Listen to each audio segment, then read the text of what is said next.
Sejumlah informasi dari berbagai daerah di Provinsi Banten kami sajikan dalam Berita Banten yang dipersembahkan oleh PRSSNI Banten dan disiarkan serentak oleh seluruh radio anggota di 8 kabupaten kota di Provinsi Banten.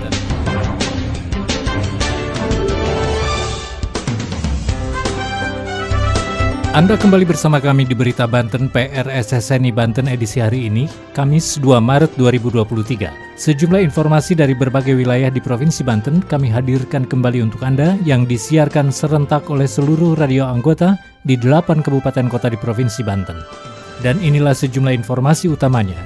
Pemerintah Kabupaten Serang resmi menyampaikan laporan keuangan pemerintah daerah LKPD tahun anggaran 2022 kepada Badan Pemeriksa Keuangan RI Perwakilan Banten. Belasan produk UMKM asal Kota Cilegon berhasil tembus pasar global. Kota Tangerang Selatan kembali raih penghargaan sertifikat Adipura dari Kementerian Lingkungan Hidup dan Kehutanan. Bersama saya Aldi Akbar, inilah Berita Banten selengkapnya. Pendengar, belasan produk UMKM dari Kota Cilegon berhasil menembus pasar global, diantaranya ke Korea Selatan dan Amerika Serikat. Belasan produk tersebut berhasil lulus kurasi sehingga memiliki standar mutu dan kelayakan produk bagi konsumen dari negara yang diekspor. Berikut laporan Ana Silvana dari Radio One Indonesia Cilegon. Belasan produk UMKM dari Kota Cilegon berhasil menembus pasar global, yakni di Korea Selatan dan Amerika Serikat. Aneka macam produk tersebut telah lulus kurasi sehingga memiliki standar mutu dan kelayakan produk bagi konsumen maupun penyesuaian standar di negara yang diekspor. Pengembang kewirausahaan ahli muda pada Dinas Koperasi dan UKM Kota Cilegon Teti Hartati mengatakan, belasan produk yang menembus pasar global tersebut diproduksi oleh Momi Mabai Irma, Ita Stone Art, Yuki Handmade, Latahza, Umi Fati, Hanaku, Evain, Rijik, Ekake, dan Budedis. Produk-produk tersebut berupa kerajinan tas maupun kain dengan pewarna alami dari tumbuhan. Sementara untuk makanan seperti singkong dadu, keripik daun singkong, gipang, teri nasi, gipang singkong, dan banana caramel chip. Teti mengungkapkan keberhasilan ini merupakan dukungan dari pemerintah Kota Cilegon sebagai upaya untuk memberdayakan pelaku UMKM. Untuk itu pihaknya berharap agar produk UMKM asal Kota Cilegon semakin banyak yang siap bersaing di pasar global. Sekian berita kali ini, saya Ana Silvana dari Radio One Indonesia melaporkan untuk Berita Banten. Pendengar, pemerintah Kabupaten Serang resmi menyampaikan laporan keuangan pemerintah daerah atau LKPD tahun anggaran 2022 kepada BPK Republik Indonesia Perwakilan Provinsi Banten hari Senin yang lalu.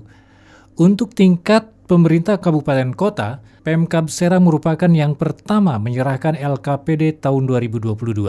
Berikut laporan Siska Purnamadewi dari Radio Prima FM Serang. Pemerintah Kabupaten Serang resmi menyampaikan laporan keuangan pemerintah daerah atau LKPD tahun anggaran 2022 kepada Badan Pemeriksa Keuangan atau BPK RI Perwakilan Provinsi Banten pada Senin 27 Februari 2023. Untuk tingkat pemerintah kabupaten kota, Pemkab Serang yang pertama menyerahkan LKPD 2022. Penyerahan LKPD dilakukan Bupati Serang Ratu Tatu Kasana serta diterima langsung oleh Kepala BPK RI Perwakilan Provinsi Banten, Emi Mutiarini. Turut mendampingi Wakil Bupati Panji Tirtayasa, Sekda TB Entus Mahmud Sahiri, dan sejumlah kepala organisasi perangkat daerah. Tatu mengatakan alhamdulillah tim Pemda bisa menyelesaikan laporan lebih cepat sehingga lebih fokus melaksanakan kegiatan di tahun 2023. Ia menekankan jajaran Pemkab Serang tidak hanya fokus mempertanggungjawabkan anggaran yang sudah dilaksanakan sesuai aturan, namun juga dalam proses penyerapan dari pelaksanaan anggaran bermanfaat untuk masyarakat. Tidak sebatas memberikan laporan dan mempertanggungjawabkannya sesuai aturan, tetapi juga melaksanakan kegiatan secara efektif dan efisien.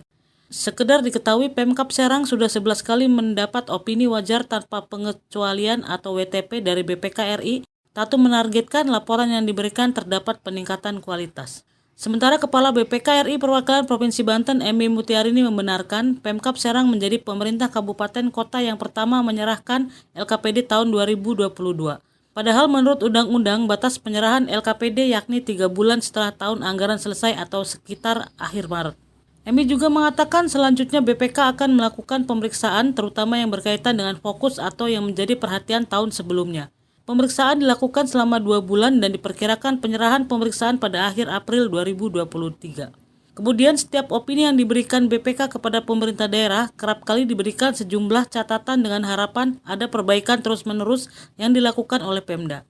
Ia berharap pemerintah daerah juga menyampaikan capaian-capaian makro pembangunan yang menjadi rencana pembangunan jangka menengah daerah atau RPJMD. Melalui akuntabilitas anggaran diharapkan pemerintah daerah mampu mengelola keuangan untuk kesejahteraan masyarakat. Saya Siska Purnawadewi melaporkan dari Radio Prima FM untuk Berita Banten. Berita Banten. Anda masih bersama kami di Berita Banten PRSSNI Banten. Pendengar, Kota Tangerang Selatan kembali meraih penghargaan tingkat nasional. Kali ini dari Kementerian Lingkungan Hidup dan Kehutanan berupa Sertifikat Adipura 2022 untuk kategori Kota Besar. Penghargaan diserahkan langsung oleh Menteri LHK Siti Nurbaya di Gedung Manggala Bakti, Jakarta, 28 Februari yang lalu, dan diterima oleh Wakil Wali Kota Tangerang Selatan, Pilar Saga Ihsan. Berikut laporan Bunga dari Benz Radio Tangerang Selatan. Pemerintah Kota Tangerang Selatan kembali meraih penghargaan tingkat nasional. Kali ini penghargaan didapat dari Kementerian Lingkungan Hidup dan Kehutanan atau KLHK Republik Indonesia dalam kategori Sertifikat Adipura 2022 untuk Kota Besar. Penghargaan diserahkan oleh Menteri Lingkungan Hidup dan Kehutanan Siti Nurbaya dan diterima langsung oleh Wakil Wali Kota Tangerang Selatan Pilar Saga Ihsan di Auditorium Gedung Manggala Wanabakti, Jakarta pada hari Selasa 28 Februari 2023. Usai menerima penghargaan, Pilar menyampaikan rasa syukur atas raihan yang didapat. Baginya, ini berkat kerjasama dengan seluruh pihak dan masyarakat Tangerang Selatan dalam mengatasi permasalahan kebersihan lingkungan. Pilar mengatakan, pihaknya telah masuk ke tahap sosialisasi peraturan wali kota atau Perwal mengenai pengurangan sampah plastik di Tangerang Selatan. Dan setelah 6 bulan, semua minimarket, warung, dan kafe dilarang menggunakan plastik. Selain aturan tersebut, ia juga menjelaskan bank sampah di Tangerang Selatan yang harus ada di tiap-tiap RW yang tersebar di 7 kecamatan. Saya Bunga dari Benz Radio 106,2 FM melaporkan untuk Berita Banten. Demikian sejumlah informasi yang telah kami sajikan untuk Berita Banten kali ini. Saya Aldi Akbar, sampai jumpa. Terima kasih Anda telah mendengarkan Berita Banten yang dipersembahkan oleh PRSSNI Banten.